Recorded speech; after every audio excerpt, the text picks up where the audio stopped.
And in the words of Maya Angelou, when you learn, teach, and when you get, give.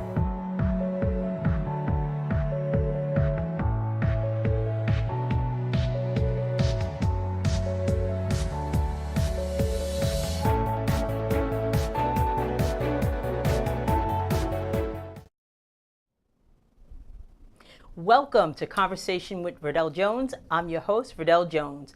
Being an educator at heart, I'm dedicated to sharing information that informs and enlightens in the hopes that you learn something you may not have known. We have an awesome show planned. I'm so excited to have Phoenix Love here in studio with me. We're going to be talking about her book and all of the exciting things that she does and how she really helps individuals. So I want to thank you for joining us today. Thank you for having me, Verdel. You're welcome. And before we get started, I just want to give a little information about Phoenix Love. She's an intuitive wellness advocate, a revolutionary change agent dedicated to healing souls and transforming lives around the world. And she is a 2018 Indie Author Legacy Award winner. Congratulations. When I saw that on Facebook, I was so excited. and then we're going to have another guest, Martine Mayes. She was there as well. Yes. And then I had another woman that I met when I had an event, Lenita Halston, and she's from Maryland, and she was there also. Wow. So I'm like, this is awesome. This is so great. Well, in her newest book, Phoenix Love, she is the co-author of the groundbreaking anthology, Black Therapists Rock, A Glimpse Through the Eyes of Experts. And in her chapter, which is titled The Rebirth Out of the Ashes, is a gut-wrenching yet poetic narrative of Phoenix's traumatic childhood experiences and how it influenced her healing journey and how it paved the way to her divine calling as a mental health professional, an advocate, and a holistic health practitioner. She is also the author of the book, If I Should Die Before I Wake. Sorry about that. I had to think of the prayer in my head. Yes, that's where it came from. So we're going to be talking about that as well. I did get an opportunity to read some of the book, and I love the way that it's laid out. So we're going to talk a little bit about that too. So tell me first how the book came together. Black Therapists Rock. It's a collection of Black therapists who each have a chapter. How did that kind of come together, and why did that come together? Oh, that's correct. So Black Therapists Rock is an organization founded by CEO Duran Young, who is also a therapist. And it's really her vision to basically get the word out about other Black therapists that are able to provide mental health services to the masses. Yeah. Most of the time, we have this issue of people who may be suffering emotionally with mental health disorders, and as people of color and marginalized communities who feel that they do not have someone they can go to that looks like them. Right. So she created the organization for that, and the anthology pretty much came together because there's a number of us that are therapists. We have basically this profession chose us because of the issues that we may have had in our past through childhood and going through different problems and challenges. And, it led us on this journey in our path to becoming therapists and wanting to help others. So the anthology is basically that. It's a collection of 16 therapists of color that each are telling their story, each sharing their journey of, trauma, challenges, different challenges they may have had in their childhood, different challenges they may have had in their adulthood, and how they were able to heal from that, and then their journey of helping others to heal also. So, and one of the things also that, and you hear it time and time again, that, in our community, people of color don't necessarily want to reach out to someone. But like you said, it might not be that. It might be because they don't have someone that looks like them that they think that can relate to them in some instances as well. Exactly. So and really it's all about, breaking down those barriers, breaking the stigma that is usually very prevalent in our communities. Because we usually just think about, someone may have a mental health disorder or maybe going through some challenges, and you say, kind of brush it off. That's crazy. He's crazy. Or pray that's about how Johnny it. Is. Or that's how they are. Exactly. And, it's been the culture in our community. So the organization and the anthology is all about helping to combat that mindset about therapy. Yeah, it's I mean, It's needed, especially because in our community, it's as if in some instances we're going through post-traumatic stress on a daily basis with microaggressions and things that happen in communities with loved ones, and and we really need that outlet. We need someone to kind of sort it out for us because sometimes we can't think clearly because of everything that's going on. So, Exactly. yeah, it's really important. So you're a holistic practitioner, a holistic health practitioner. Holistic health. And I know that you do a lot of things, right? So what does that mean when you say you're a holistic health practitioner? So, I am a mental health, a licensed mental health therapist. And I say my platform is all about mental health advocacy, providing those services, both evidence-based practice services, Right. which we will talk about Yep. that I know a little bit later. Right. And from a holistic health perspective. So I look at it this way. We have to understand that, everything that involves any type of healing, or if we're going through some kind of problem, there's a mind, body, soul, spirit connection. Right. It's all connected. It's all connected. So it's really challenging to say that you've kind of addressed one part of that, and then the other parts are still falling apart. Makes a lot of sense. I look at, when I do work with my clients, I do a comprehensive assessment to look at every aspect of their life. So the questions, I have like 24 questions that I go through, and really a thorough examination just to find out, evaluation rather, just to find out what is going on with that person.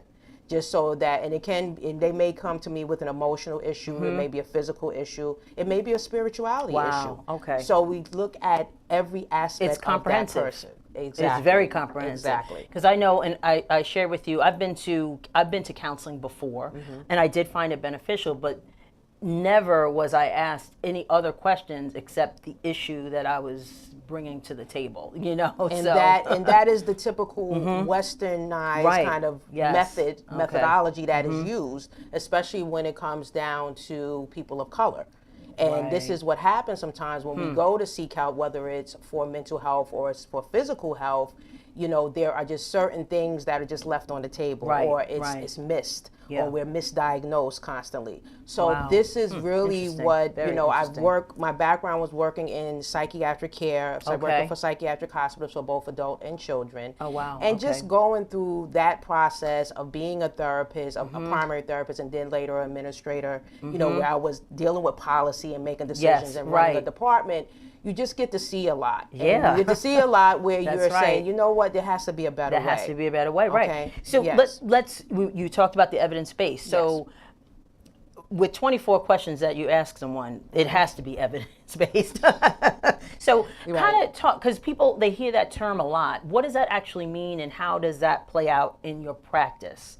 So evidence-based, EVPP, evidence-based practices, or what we call just basically research-based, okay, empirical-based. Right. So it's based in research. So everything that, as therapists, and we are held to this because we're licensed with the New York State Board, Office of Professions, that there's basically some type of research. There's been maybe clinical trials that have been done, or studies that have been done, or focus groups that have been done. And there are actual documented research that backs up the particular intervention or methodology that you use. For example, I use a lot of trauma-focused CBT, or cognitive behavioral therapy, which I know you're therapy, which I know you're familiar with. And then there's dialectical behavioral therapy also, which is DBT, and that's where you hear a lot about mindfulness, radical acceptance, and these the middle ground, and just different evidence-based interventions that I use with the clients, along with the holistic health practices, tying in both of it. Exactly. Okay, so we're gonna move ahead because this is a great discussion. If I Die Before I Wake, just a little bit about the book, and then I really want to ask you a serious question because I need help with trying to figure it out. So tell me about your book, If I Die Before I Wake. If I Die Before I Wake, Your Journey to Awakening Your Calling is really what I call a healing tool. It's one of my healing tools. I have what I call a medicine bag that I pull out depending on, what's going on with that particular client and a person that comes to me for assistance. And this is just one of them. It really was a book that came out of I was waking up every night at 3:00 in the morning, Right. like an alarm clock going off, and it was time for me to write this book. It's a Okay. book that, for 6, maybe even 10 years in the Wow. making, I was supposed to write. Right. And it just got to the point in 2016, it was like, no, it's time. It's time. So You God gotta do was it. nudging on That's me right. because basically I was blocking other people's blessings because I have. That's right. You had all of this inside I had all of you, this right? inside of me. It's different stories and anecdotes. Yeah, I It's love it. 50 transformative messages that's really designed to help someone discover what their purpose in life or their calling is, or to further cultivate what they're already working on. Right. And there's journaling exercises. There's I saw some of those exercises. 24 questions Right. are in there. Okay. And so that really to prompt someone to say, you know what, I really do need to understand, why am I here? Why did the divine, why did the creator even make me? Right. And what am I supposed to be doing, and how do I, question. Yeah. take that walk? What does that journey look That's like? right. Because people want to find their passion, but they really, sometimes they don't know how. Exactly. They don't know what it even is. So as I was reading it, I'm like, okay, I know what I'm supposed to be doing. But it really gives you insight to things you don't think about. So I appreciated that. Thank you. Well, that's the point. I appreciated that. I was like, okay, I like this. And it's so funny because a couple of people that, we met a couple places, but Right. you participated in our Write, Rhyme, and Recite collective. Yes. And people gravitated toward this book just by what you're saying, your journey to awakening to your calling. Yes. And that's important because people are looking for that. So, kudos for writing such a wonderful tool for people to use. Now, one question that I really want to ask, you have Healer's Haven, that's your practice. Yes, that's correct. Where you, as you were speaking, you work with individuals, you work with groups and organizations as well. That's correct. My question that I really, really wanted to ask, because I think a lot of people struggle with this, is in today's world, how do you not put the weight of the world on your shoulders? There's so much going on. You look at some things and you feel like you can't take it anymore. What more can happen in this world? And how do you not, take that on as an individual? So I will speak for my own practices because as a therapist, as a healer, as someone that a leader that's working with all different types of people, Right. I have to make sure that I take extra care of myself. Right. That I am doing everything that I don't even want to say prescribe, but everything that I, guide my clients with, I do myself. Right. You can't sit prayer, there crying with meditation. them. No. Prayer, meditation, I do gemstone and crystal healing. Right. And I use the practices, mindfulness, and making sure that I am always centered and present. Right. That's my recommendation, because what happens when what anxiety is all about is when you are always spinning your wheels and your mind is always thinking about the future, what could happen in the future. Right. That's when you're anxious. Or you're depressed, you're thinking about what has happened in the past, or Right. what did I measure up to be, and you're dwelling on that, you're ruminating on that. Right. Being present, practicing mindfulness, meditation, whatever your faith beliefs are, prayer, affirmations, scriptures. You have to know what works What for it is, you, right. but being present is the best way to be able to not carry all of that, the Right. weight on your world. And the other Right. thing is boundaries. Boundaries is a big, part of being able to have balance in your life. Right. And that's boundaries with people in your life. That's boundaries Very true. with your work schedule. Right. Boundaries with how you take care of what you eat and what you put in your body. Okay, so all Right. of these are factors, and that's another thing. Making sure that you are eating the right foods, Right. and you're drinking alkaline water Right. and alkaline foods, and then you're moving your body. I'm not Right. saying everybody's a gym rat. I hate the gym, but I'll go, Right, but you go. because I have Yeah, to. right, exactly. But you have yoga, you have Zumba, you Lot have of all different these different things. things, dancing, Right. hiking. Right. So I think just again, the world is going to be what it is. Right. But if you It's how you react to it, right? is how you react to it, and turn off the news. That's sometimes. right. Just turn it off. Just turn off the TV. So I want to put up Phoenix's contact information so people can, reach out to her. what's next? What's going on in Phoenix Love's world right now? I was going to say my love life with my husband. Your anniversary, you just celebrated. My anniversary is coming up. It's coming up. 8/9. Okay, Yes, that's right. That okay. was me. So actually, where we started with Black Therapists Rock, we actually have the Black Therapists Rock conference that's going to be in Silver Springs, Maryland, and wow. I'm speaking. I'm actually one of the panelists on a Black Minds of Meditation panel. So that's coming up in August, the weekend of August 3rd through the 5th. Okay. All right. Well, I just want to say that I think you're awesome. I think you're awesome too. Thank you so much. And I love talking to you because, you know, that positive energy, you know, Thank you can tell when people have a positive energy about them, and you sincerely care about helping people. And, you know, I love that and I appreciate that. So I want to thank you for being here. We are going to take a quick break. Phoenix Love will be back for our panel discussion. So we'll take a quick break and we'll bring out Martine Mayes next. With more than 30 years of administrative and office management experience, Marshall Management Group can provide you with the support for your business remotely or virtually.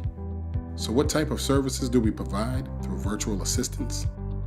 We offer general administrative support, from scheduling appointments to handling correspondence and organizing emails. We also provide time-saving data entry services and typing and word processing support. We can edit and organize your existing material, but if you need help with creating and managing content, we can organize and develop newsletters, PowerPoint presentations, emails, blog posts, and social media content, and schedule updates. Would having a personal assistant save you time planning business trips? Marshall Management Group can help you with that as well. We also provide internet research, event and seminar planning, and bookkeeping services. Marshall Management Group's virtual assistant service gives you the benefit of no employer-related taxes paid, no benefit packages to buy, no personal leave, and we give you the option to use services on an as-needed basis. For more information on our virtual assistance services, go to info@marshallmanagementgroup.com or call us at 301-350-4465. Hi, we're back with Martine Mayes, and thank you so much for coming into the studio. Really happy to have you. So I'm going to tell people a little bit about Martine. She's a self-published, award-winning author, a womb confidence specialist, a uterine fibroid survivor, and a motivational speaker.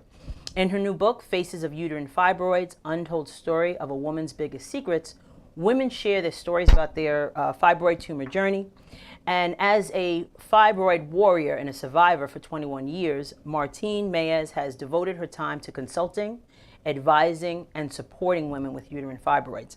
Martine has created a platform for them to tell and share their experiences with the world through inspirational, motivational, and transformational avenues. So we appreciate the work that you're doing.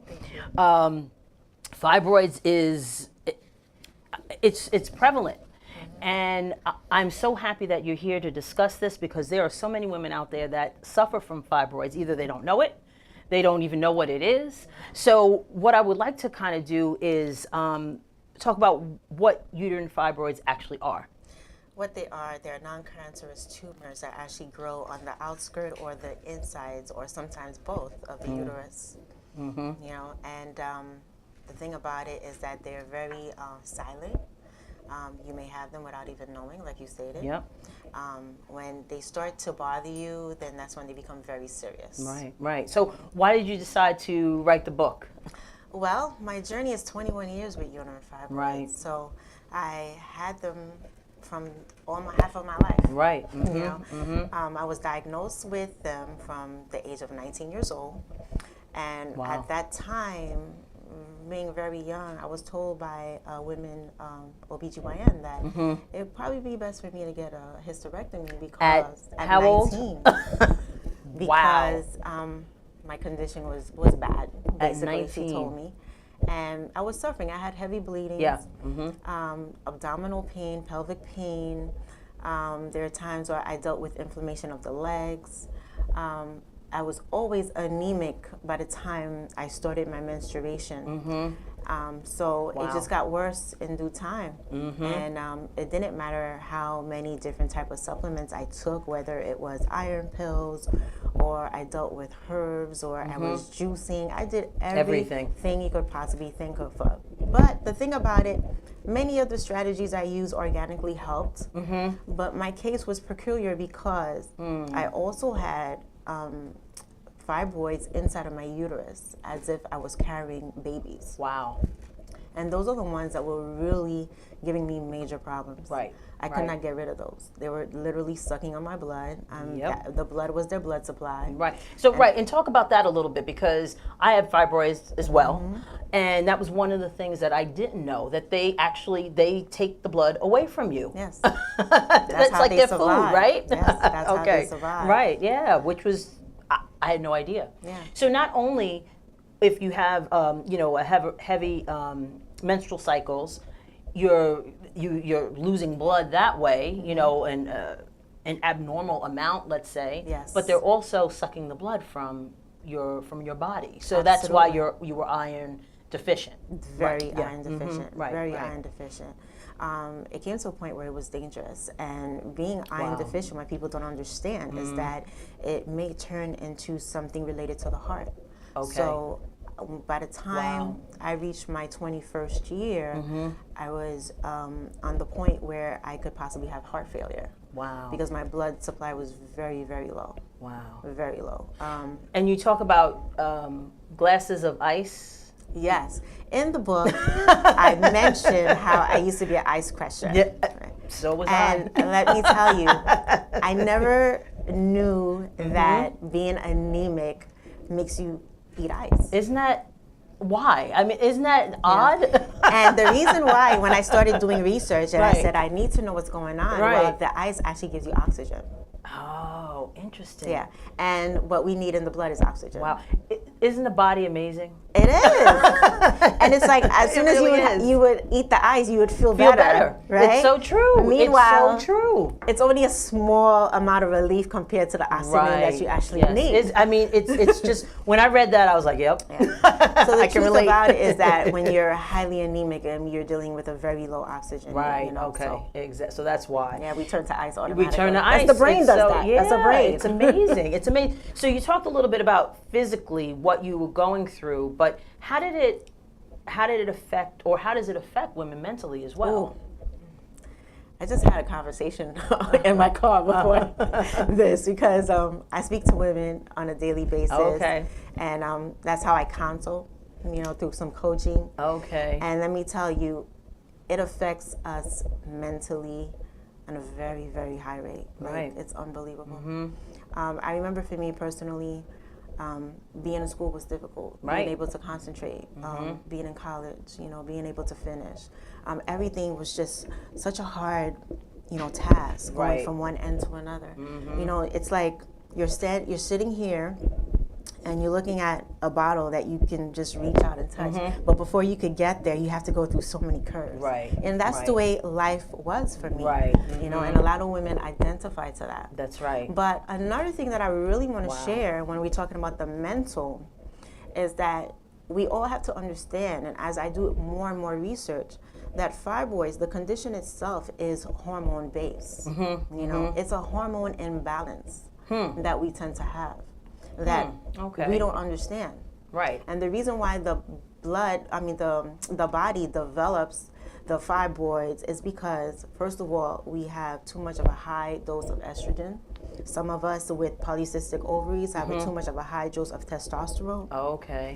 So we have an imbalance imbalance one in way or hormones. the other. Wow. And with fibroids directly, the higher the estrogen, the higher risk that that you're gonna get fibroids to grow. That's what triggers the fibroids to grow. Okay. That's why when women hit menopause, their fibroids kind of shrink. And right. Exactly. Okay. Got it. And another thing with the imbalance is that we have to be mindful of what we put in our system in terms of foods, our intake. So we have to look towards items, nutrients that are not going to trigger the actual estrogen. So that'll be like becoming more vegetarian, plant-based. Milk, I would think milk, Grains. all the hormones that milk has in it, right? Milk is actually an enemy for Right. us. Yeah, exactly. But we do need a little bit of it. Right. So the thing The about it, we calcium, cannot right. eliminate Yeah. everything, but we have to not only portion size, but we have to know our dosage and what our bodies can tolerate. take. That's why we have to go to the doctor to know exactly what our levels are. Right. Because once you know what your levels are, then you know what you're dealing with. So let me ask you this. A woman is suffering from some of the symptoms, like, heavy menstrual cycles or cramps, pain. For me, it was heavy bleeding. It was 9 days on my menstrual cycle. It was I was a hot mess. Yes. Like, there was only 1 week out of the month where I felt Good. okay. Yeah. So, and what I did was I went to my doctor and said, hey, this is what's going on. I got the ultrasound, all that stuff. What do you recommend for women that have those symptoms? Because you mentioned the levels too. So what should they be asking their doctors for? Because you have to be an advocate for yourself. You have to. You have really to. do. You really do. One thing that helped me is that I definitely became an advocate for myself Mm-hmm. because when I went to the doctor's offices, I made sure I said, listen, this is my condition, Mm-hmm. this is what I was told, but this is where I want to go. Right. So Yeah. please tell me what I need to do. Right. Like, I don't want an overall consultation, a Right. vague consultation, Right. because I'm past that. You're past that. Right. You know what's going on. You know? Yeah. And I came to a point where some doctors, they don't really have the time to give you the specifics because their practice is revolved around the overall. Because it's a lot simpler, a lot easier. Yeah. But once Right. you get into the fine details, it becomes more of a personable relationship. Okay. And it took me 21 years to reach a doctor that was able to sit me down, Wow. and really take it upon himself to say, listen, this is your condition, this is what you're going through. One way or the other, you're going to have surgery. Right. Or else you may not be here in a That's few, right. Wow. Oh my goodness. So what kind of solutions are there for women with fibroids? Because there's so many options. Like at 19, someone told you need a hysterectomy, which is unbelievable. Well, hysterectomy is the easiest and fastest way. Right, and the fibroids will not grow back. Right, but Right. but it's easy because it's easier for the physician. Yeah. Mm-hmm. Okay, it's easy for the physician because it's a simple process for the procedure. It's just taking everything out. Yeah, that's it. And that's it. But it's a disadvantage to you based on your lifestyle and what you would like to achieve. That's right. That's right. Depending, if you want to have children, there's a lot of things that go into it. And not only that, I was also told by the physician who delivered me, I would say, gave me my day of my deliverance. Basically, he said, it's a difficult surgery. It's a lot on the physician because it's a lot of skills. Yeah. Yeah. Okay, it's a lot of skills. Because you had your fibroids removed. Yes. Right. And I still have my uterus. As a matter of fact, my uterus was actually deformed. And what they had to do is that they ended up taking out my uterus, cleaning it out totally, and reshaping it the way it was really supposed to be. Oh my And goodness. I had it insert back inside of me so that I can go through my healing process. Oh my So my goodness. surgery wasn't just an open myomectomy. I mean, I had like almost reconstructive surgery. Oh my goodness. And you don't really hear about it. No. It's done, but it takes a lot. Wow. It takes a lot. That is. It's not a quick healing. It's not a quick surgery. I was out of work for 2.5 to almost 3 months. On just to heal. That's amazing, just to heal. But Yeah. you got it done, and and you were able to move on. Even after you went through that 21-year journey. We have a couple minutes. I want to get into something that I thought was so fascinating. We met at the Curl Expo. Yes. And what you were vending there. You had your book there, but you also had sanitary napkins, and I had seen them on the internet and like on Facebook videos, but I talked to you about them and I immediately bought some. Just talk a little bit about that and the importance of what you put next to your body is really important to know. Well, I was lucky enough to be introduced by Inspire Network, which is the company that came out with the Cherish pads while I was in my recovery. Right. Okay, while I was on my recovery, so I was basically in bed on my phone doing all this research, and my girlfriend says, "Hey, this sounds like your story. Take a look at this." Yeah. And I said, "Oh, okay." So when I looked at it, I was just like, "It's weird," the things they were doing, and Right. the demonstration, the demonstrations. pad. Right. And they were dissecting the actual, feminine napkin Right. into different layers, and I was just like, I've never seen anything like this. But it was interesting, so I said, okay, let me just keep on. And they were very consistent in promoting and everything. So I really got into it while I was in my recovery. Wow. And then when I really zeroed in, I realized that the pads, like they were educating us, they brought an awareness to me to know that the pads we're actually using that are on the market are very toxic. And that's how I learned how the actual feminine napkin is actually made. Right. I will not buy any others now except for yours. Cherish. Yes. Exactly. Because it really makes a difference. It does. It does. Really makes a difference. For me, once I realized and knew that the ones that I was using had bleach in them, and they were done from discarded newspapers, passed in like a paper process. Right, yeah, right. I was like, okay, that doesn't sound good. But then again, my personal experience from the Cherish pads is that I used to have a cycle of 8 days. Right. And automatically, once I started using them, it reduced from 8 days to 3.5 to 4 days. Right. That's half. Wow. And then as I continue to use them, not only the cycle remained that as being diminished, but the process, the pain that I was going through was diminishing. Right. And now, to tell you the truth, if I'm on my cycle, it's just like, oh, okay. It's another day. Just get a Cherish pad. I don't have to miss days of anything that I'm doing. Right. Like, life goes on. Life goes on. Right. Which is totally different. Totally So different. I had to get adjusted to that. Right, exactly. know? So what's next? I want to put up information on how people can reach out to you in reference to your book and also the Cherish pads. So we put up the contact information. But what's next? What's going on with Martine? What are you going to be working on in the near future? Well, the near future is very soon, though. Currently, I'm working on a major event. November is the month of, I call it my rebirth. That's when I had my fibroid surgery. So this November, I'm celebrating that day. And I'm inviting everyone. It's going to be a formal gala event. Women and men are invited. It's going to be a pink formal affair. Oh, nice. And on November 10th. Okay. And this is what I'm working on. And the flyer will be coming out next week. All right, great. And what we're going to do, it's going to be an open discussion, a very nice event for people to understand what the fibroids are, and that, even though you may have this condition, I don't want it to be like the end of the world for anyone. Because it wasn't the end of the world for me. Yes, it took 21 years, but you know what? I shared with a friend yesterday and said it might have been 21 years, but it's so funny that I don't feel that it was 21 years. I'm just so present to the moment that I'm living in right now and what I'm doing. That it's just like, I wouldn't change it for anything, because this is what made me. That's who, but at the same time, it's 21 years, a long time for a lot of people, but for me, it's just like, okay, let's just move on. What's next? Right. So I want to thank you for being here today. Thank you. This is so important. It It is so important. So I thank you so much for bringing this awareness to women everywhere. So thank you very much. Thank you. I appreciate that. So we're going to take a quick break, and when we come back, we're going to have Monique Young here, and we're going to be talking about her book, It Worked for Me, Raising Millennial Daughters. Okay. Take a quick break. All right. How do I get my child into the best college? Why is early planning imperative in the college process?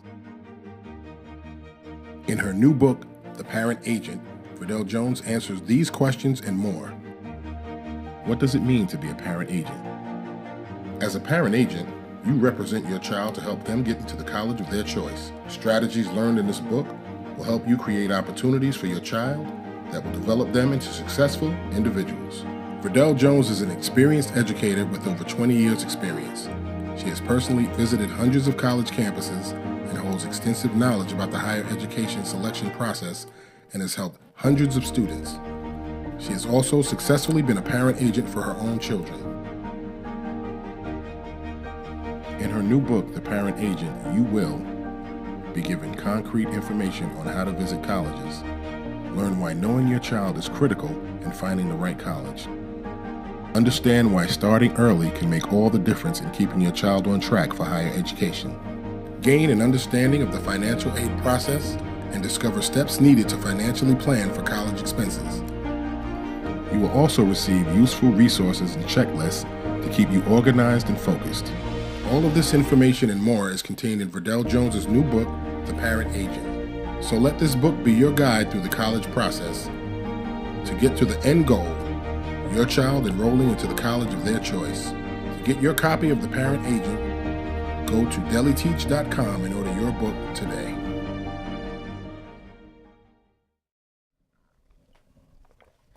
Welcome back. As you can see, I have my next guest here, Monique Young. She's a wife, a mother, a grandmother, a comedian who proudly wears the badge of raising 4 millennial daughters. God bless you. Heaven smile upon me. She understands how it is to raise children and wonder if you're making the right decisions and guiding them through life. Yes. In her new book, It Worked For Me, Tips for Raising Millennial Daughters, you will learn from all of her trial and error moments and get a head start, or at least a do-over, with learning how to connect with your millennials. So yes. I want to thank you for being here today. Thank you for having me. This is great. Yes, yes, it is. So as I was telling you before, as I was reading the book, I heard your voice in the book, and that was awesome. I love to read a book and hear the author and know the author, and I've been privileged to get to know a lot of authors, so I really enjoyed that. It really has your voice there. And so you have 4 daughters, and Jeanette, Janique, yep, Jory, yep, and Jelena. Yep. And believe me, right? I don't know how they're not Mona Lisa, Monique, and Mary. I don't know why. Well, actually, my mother, who passed away when I was 5, her name was Jeanette. And my mother-in-law's name is Joyce. Okay. So it became, the first one was Jeanette Joyce. Then it just started to become a pattern. Right, exactly. So if one of them had bad credit, they're all going to have bad credit. Right, yeah, exactly. Yeah, because they all have the same initials. Exactly. With us, it's M. So I have Marcus and Maya. Okay. I only have 2. Right. But if I would have had more, it would have went on. It would have went on. I don't know why we do that, but I thought it was fun. It's fun. I thought it was cute. It makes for a good story. That's right. That's right. I love the names. They're great. Yes. But what made you write this book? Okay, so coming into my 50th year of life, I started to pray on what is my purpose. And God kind of spoke into like, thoughts for your daughters was really what I heard. Okay. And at first I was like, what do you do with that? Like, where's he asking me to go? Right. But eventually I got, God will never give you something and not connect you to something that will get you where you got to go. So it kind of like shared it with the one person and said, write it down, shared it with the next person. Let's work on putting it into some type of form. What we're going to do. How's it going to work? And then it all shaped into place. Exactly. So your book is broken down into 3 sections. You have part 1 is directly for your daughters, part 2 is for parents, and then 3 is for women in general. Yes. So talk a little bit about why you decided to put it that way, because I know writing a book, you really have to think out how it's going to flow and what makes the most sense. So why did you decide to do it that way? Okay, so thank God I connected with this wonderful woman, Robin Devonish, who is a self-publishing maven. So she helped me a lot with that kind of thing, because once again, I wasn't a writer. Like, I had no desire, or it was not like my thing. Like, I was like, oh, I'm going to write a book and I'll write it this way. No. No. You need help with that. Exactly. I had a lot of thoughts and information, but I didn't have format and knowledge of that. But once I connected with her, she gave me a lot of information. But she said, listen, what we're going to do is, so that this doesn't run on, we need to separate it out so that who's going to glean what from what part. That's right. Because you want to make sure. Right. And with a book like that, a book like yours, sometimes you go, like you said, from section to section. Right. Because something speaks to you. Right. So you have to make sure you lay it out like that so people aren't. Right, like, where are you going? Right. Exactly. And when will we get back? But it's laid out great because it gives you, that you can go to a certain section and get some insight. Find what you're looking for. Hopefully, exactly. Yes. One of the things that I also love was that you wrote letters to your children as newborns. I have a couple questions about that. Okay. I thought that was amazing. I love that idea. Okay. Why did you decide to do that? This is my first question, but my next one is, when did you give them the letters and what was their reaction? Right. So, the purpose was, at first, my thought was, one, my mother died when I was very young. Right. So, right. I would imagine that she had a lot of hopes and dreams for me, but Yes. there was nothing written. There was no, okay. like, I don't know what her handwriting looked like. You know what I'm saying? Like, when I think about those things, it spoke to me, to my spirit. Like, Yes. I need to leave something that they would have that would say, wow, just like my mother really thought that, or, because you don't know. I mean, there's been death after childbirth, That's things right. and even I say that, for women that didn't have a baby that doesn't cry, or cries but goes to sleep. Let's memorialize that by writing a letter. That's right. I mean, even if you have more children, great. If you don't have more children, still great, because now you have something to bring you back to that moment of feeling good. Right. Because there's going to be those seconds that you had that it was hopeful, and you can write to that. So I thought that there's so many women that suffer after childbirth in that situation that don't have a way to memorialize it other than grief. But sometimes you needed something to make it a little bit more of a positive experience. Right. Now, as for my girls, naturally, everybody wants to be a little more special. Like, What are the age? What are the age okay, ranges? so one just turned 30. Oh, nice. Even though I'm 37, so I don't How like did that a weird happen? thing. I It's don't weird. know. It's weird. It's very awkward. She's 30. My second daughter is 27. Okay. My third daughter is 21, and my baby is 16. Whoa. So as you can see, I was in a quest for a son, but now I realized that God didn't plan that That's for right. me. That's and right. I could feed 4 and start 5, so I stopped myself. Yes. Right. Stop it. But they all enjoyed it. They all enjoyed the and when I put it in the book, they were like, "You put it in the book?" Like, so it became even more special. Yeah. But like I told them that, there's some things naturally weren't in there because you don't give everything. There's some things that were for just them. Right. But just an understanding that it's an important thing to share. Like, your kid will wake up when, some point, it may not even be at 15 or 16 or whatever it may be, but at some point they're going to go back to that letter and be like, wow, it's legacy. Like, it's left. All right. It's nothing they can do about it. That's it's, right. It's That's there. right. Yeah, so. We have children's, the baby books. So in the baby books, we wrote all kinds of stuff. And it's so, our daughter, our son, I don't even know if he looked at his baby book, but yes, but mine, but what's so our daughter funny? does, right. and it's really cool to right. have her have so that. when you say, like, okay, so with the age group, right? So the 30-year-old and the 27-year-old have a great baby book. I'm like, I was all into it. I'm like, them last two, not so much. Not so. I'm like, put together. So that I know. I'm not so proud right, of. I'm not so proud of. But I did my best. I did my best. I mean, 4, which is a blessing. Yes. It is a blessing. Yes. But yes. it does become. Yeah, and having girls, I mean, that's such a challenge. And you write, and your girls are all different, and as all of our children are. Yes. So you really have to, as a parent, you have to kind of navigate how to react to one and how to, do with this one. Right. It's, And one of the things I write about in the book, and I want even my listening audience, if you never read my book or what, I will pray you will, but if you don't, take this and understand that your children are like cakes. They all have different ingredients. Right. Don't think that you can make a chocolate cake with lemon ingredients. That's right. It's That's not going right. to work. That's right. So that's something that I really express to young mothers. Don't try, or any mother, don't try to put them in, sections and hope it's going to work. No, it's not. No. They're different. They need different things. They need different things. And what you use with one is not going to work with the other. It doesn't. It doesn't. And it even to the point of discipline. Right.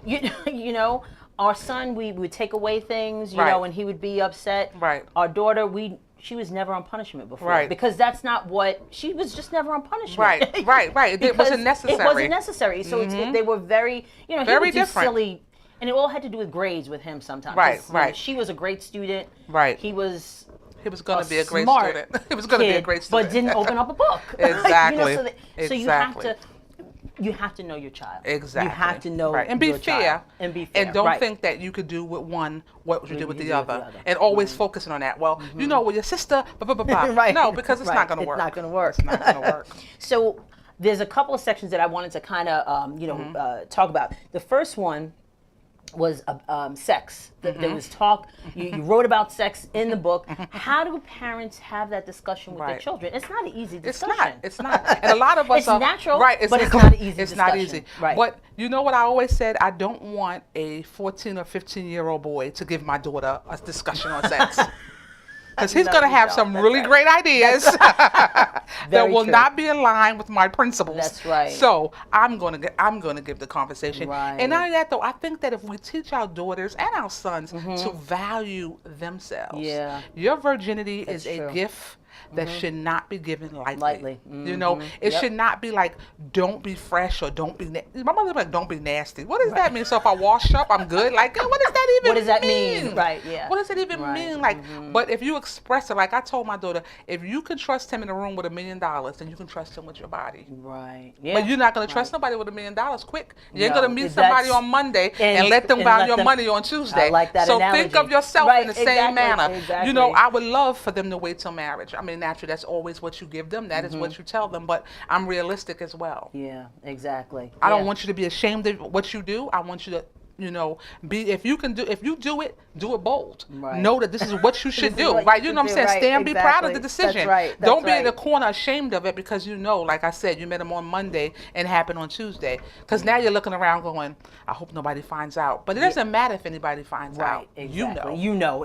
That's right. You know. That's right. I want you to be fond of the memory. You know, because it's going to be a memory. It's going to be It's going to be memorial. Yeah. One way or another. Either way. Right. One way or another. Either way. Right. So we of course we're running out of time. Yes. And I want to make sure I get everybody back in. No but problem. I just want to ask you, what advice? What if you could give one piece of advice to people raising millennials?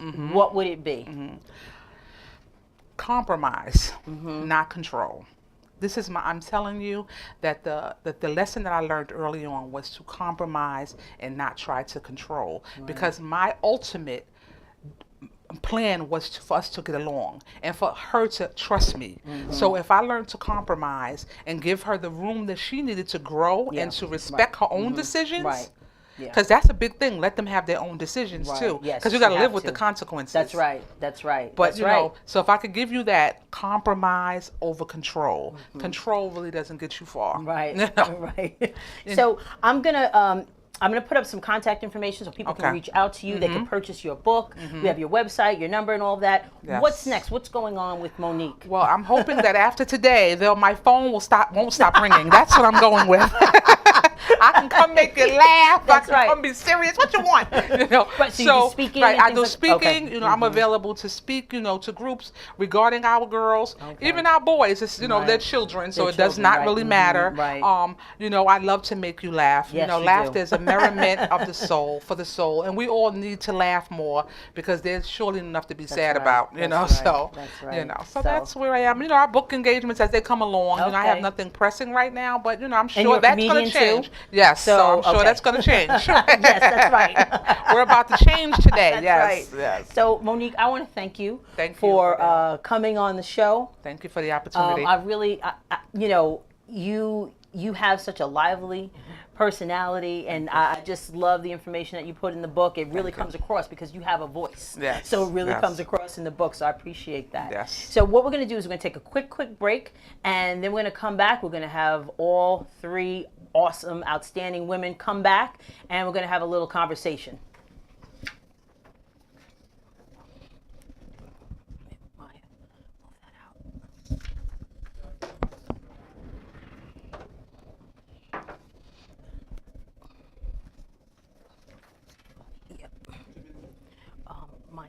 Take that off. Martina, sit down. Phoenix. There we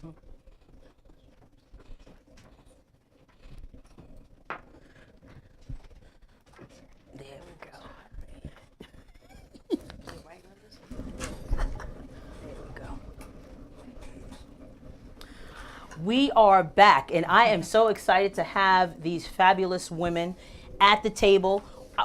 You know what? I couldn't let this moment go by without having all of them here because they're all dynamic and they all have a story to tell and great information to share. So I wanted just to bring us all together. We initially met at different places, but they all participated in my Write, Rhyme, and Recite collective, where they talked about their books. We also had a scholarship, a poetry slam scholarship competition. They all were there for that. It was awesome. It was thank you. Awesome. it was I was elated the whole day because the future is in good hands. Yes. You know, the future is in good some hands. Very intelligent. I mean, they were young just people. unbelievable. Yes. Yes. I'm like, man, I wasn't like this in high school. Nowhere near. Nowhere near. But one of the things I want to talk about, because I always talk about media, and I always talk about, I like having discussions around media. Our son is a film guy. Our daughter's a journalist. So we talk about media all the time.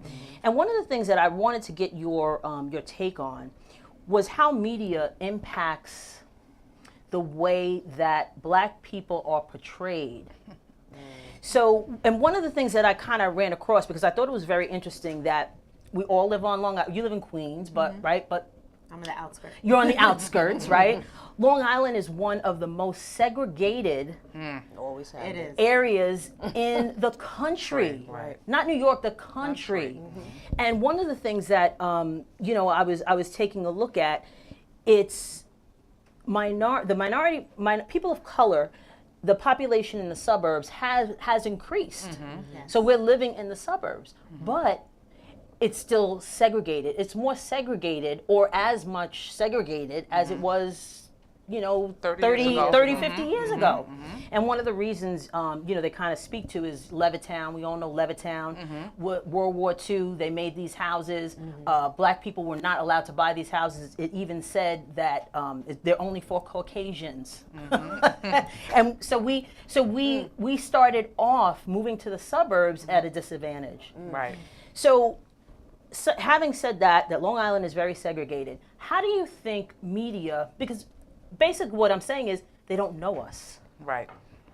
So how do you think media... They don't know the real us. They don't know, right. true They don't, us. exactly, Right. exactly. That we're great neighbors. Right, exactly. But they really don't know, because I think media has such an impact on how we are perceived. So I just wanted to have a discussion a little bit about media and how you think Right. it kind of, impacts the perception of Black people. I think that we, first of all, have gone so far away from what we should be doing. Our reality market is disgusting. I mean, really, what they're allowing or what they're inviting us to. Right. They're inviting us to a table that they say there's plenty for all of us to eat. But unfortunately, the food is disgusting. Like, Right. in order to eat here, you have to act a fool. You have to, you have to be portrayed as something less than what you are. Right, exactly. These are smart young men and women that have a lot of intelligence, but they allow what they want to see us do Right. Yep. motivate them, Right. or they'll go along with it. You got to at some point say, I stand for something, or I fall for absolutely everything. right. And we're at a fall for any and everything Right. place right now. Yeah. I can't even stand it. I'm literally nauseated sometimes, like that you would allow yourself to be used in such a way. That way, exactly. And there's other opportunities. People want quality as well. Right. You just got to persevere. Right. It may not come as quick as you want, but it But will. you can, like People you will said, come along. And Black women, are the fastest growing entrepreneurs. Absolutely. Right?